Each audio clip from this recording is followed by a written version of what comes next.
ഇനി തുടർന്ന് ഇത്തരത്തിലുള്ള പ്രസ്താവനകളും രീതികളും അവലംബിക്കരുത് എന്ന കാര്യം തന്നെയാണ് പാർട്ടിക്ക് ചൂണ്ടിക്കാണിക്കാനുള്ളത്. പല വിധത്തിലുള്ള പ്രസ്താവനകൾ അൻവറുടെ ഭാഗത്തുനിന്ന് ഉണ്ടായി. സൂക്ഷ്മമായിട്ട് പരിശോധിച്ചാൽ ഇത്തരം പ്രസ്താവനകളെല്ലാം ആരെയാണ് സഹായിക്കുന്നത് എന്ന് വലതുപക്ഷ ശക്തികളുടെ കയ്യിലെ ആയുധമായിട്ട് അവർക്ക് എങ്ങനെയാണ് ഉപയോഗിക്കാൻ സാധിക്കുന്നത് എന്ന്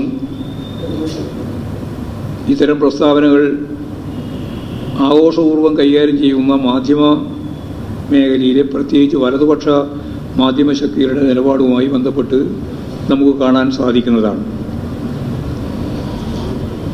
ഇത്തരത്തിലുള്ള പ്രസ്താവനകൾ പാർട്ടിയുടെ മുമ്പിലും അതുപോലെ തന്നെ ഗവൺമെൻറ്റിൻ്റെ മുമ്പിലും കാര്യങ്ങൾ ഉന്നയിച്ചതിന് ശേഷം ആവർത്തിച്ചുള്ള ഇത്തരം പ്രസ്താവനകൾ ഒഴിവാക്കേണ്ടതായിരുന്നു എന്ന് തന്നെയാണ് CPIM സംസ്ഥാന സെക്രട്ടേറിയറ്റിൻ്റെ അഭിപ്രായം.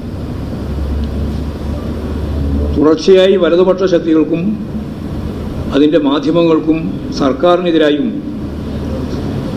അതുപോലെ തന്നെ പാർട്ടിക്കെതിരായും അന്തരീക്ഷത്തിൽ ഒരു മുഴക്കം സൃഷ്ടിക്കുന്നതിന് വേണ്ടി അവർക്കാണ് സൗകര്യം നൽകിയത്. അപ്പോൾ വലതുപക്ഷ ശക്തികൾക്കും മാധ്യമങ്ങൾക്കും പാർട്ടിക്കെതിരായും ഗവൺമെൻറ്റിനെതിരായും വലിയ വാർത്താ ശൃംഖലകൾ സൃഷ്ടിക്കുന്നതിന് വേണ്ടി ഉണ്ടാക്കാൻ സാധിക്കുന്ന ഇത്തരത്തിലുള്ള ഒരു ഇടപെടൽ പാർട്ടിയുടെയും ഗവൺമെൻറ്റിൻ്റെയും മുമ്പിൽ കൊണ്ടുവന്നതിന് ശേഷം തുടർച്ചയായി നടത്തുന്നു എന്നുള്ളത് അത്തരം നടപടികളിൽ നിന്ന് അടിയന്തരമായും അൻവർ MLA പിന്മാറണം എന്നാണ് പാർട്ടി സംസ്ഥാന കമ്മിറ്റി ചൂണ്ടിക്കാണിച്ചിട്ടുള്ളത്.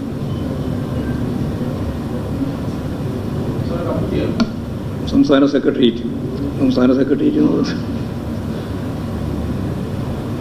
അതായത് പല വിഷയങ്ങളുമായി ബന്ധപ്പെട്ട് അദ്ദേഹം ഉന്നയിച്ചിട്ടുള്ള പ്രശ്നങ്ങൾ ഗവൺമെൻറ്റിൻ്റെ മുന്നിലുണ്ട്, പാർട്ടിയുടെ മുന്നിലുണ്ട്. ഗവൺമെൻറ് പരിശോധിക്കുന്നതിനാവശ്യമായ നിലപാട് സ്വീകരിക്കുന്നുണ്ട്. പാർട്ടി ആവശ്യമായ പരിശോധന ഏത് അന്വേഷണത്തിൻ്റെ ഭാഗമായിട്ട് ഞങ്ങൾ കൈകാര്യം ചെയ്യുന്നതുമാണ് എല്ലാ കാലത്തും. ഇപ്പോൾ ഉയർന്നു വരുന്ന പ്രശ്നങ്ങൾ കൃത്യമായിട്ട് പരിഹരിക്കുന്നതിന് വേണ്ടി ഗവൺമെൻറ്റിൻ്റെയും പാർട്ടിയുടെയും മുന്നിൽ എത്തിച്ചു കഴിഞ്ഞാൽ പിന്നെ അതിനെ വലതുപക്ഷ ശക്തികൾക്ക് ഉപയോഗിക്കാനാവുന്ന രീതിയിലുള്ള ഒരു പ്രതലം സൃഷ്ടിക്കുക എന്നുള്ളതാണ് ഇപ്പോൾ ചെയ്തുകൊണ്ടിരിക്കുന്ന കാര്യം. അതിൽ നിന്ന് പിന്മാറണം എന്ന് തന്നെയാണ് PV Anvar MLA CPIM secretariat ഇപ്പോൾ വ്യക്തമാക്കിയിട്ടുള്ളത്.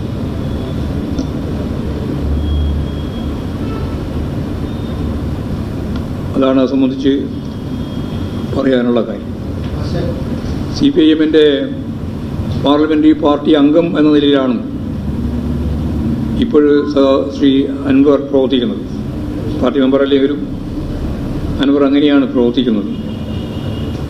അപ്പോൾ സ്വാഭാവികമായും ഈ കാര്യം അദ്ദേഹത്തെ ബോധ്യപ്പെടുത്തേണ്ടതുണ്ട്. ഇടതുപക്ഷ ജനാധിപത്യ മുന്നണിയുടെ MLA എന്ന നിലയിൽ പാർലമെൻ്ററി പാർട്ടി യോഗത്തിലും അതുപോലെ തന്നെ ഇടതുപക്ഷ ജനാധിപത്യ മുന്നണിയുടെ സംയുക്ത യോഗങ്ങളിലുമെല്ലാം ഇക്കാര്യം വ്യക്തമാക്കുകയും ആവശ്യമായ തിരുത്തലുകൾ വരുത്തുകയും ചെയ്യണം എന്നാണ് ഞങ്ങൾ ഉദ്ദേശിക്കുന്നത്. അൻവറിൻ്റെ സ്റ്റേറ്റ്മെൻറ്റ് തന്നെ അതാണ് വ്യക്തമാക്കിയത്. പാർട്ടി പറഞ്ഞതും ഗവൺമെൻറ് ചെയ്തതുമായ കാര്യങ്ങൾക്കപ്പുറം കടക്കാൻ ഞാനില്ല എന്ന് പറഞ്ഞപ്പോഴാണ് മാധ്യമങ്ങൾക്ക് പിന്നെ പ്രശ്നമായത്. പാർട്ടിയോടൊപ്പമാണ് അൻവർ എന്ന വാർത്ത നിങ്ങൾ തന്നെയാണ് പിന്നെ കൊടുക്കാൻ തുടങ്ങിയത്. അതുകൊണ്ട് ഞങ്ങൾ ഈ വാർത്താ ശൃംഖലയിലെ ഏതെങ്കിലും തരത്തിലുള്ള ഒരു കാര്യം വെച്ചുകൊണ്ടല്ല, പൊതുവായിട്ട് പറയുന്നത് ഇനി തുടർന്ന് ഇത്തരത്തിലുള്ള പ്രസ്താവനകളും രീതികളും അവലംബിക്കരുത് എന്ന കാര്യം തന്നെയാണ് പാർട്ടിക്ക് ചൂണ്ടിക്കാണിക്കാനുള്ളത്.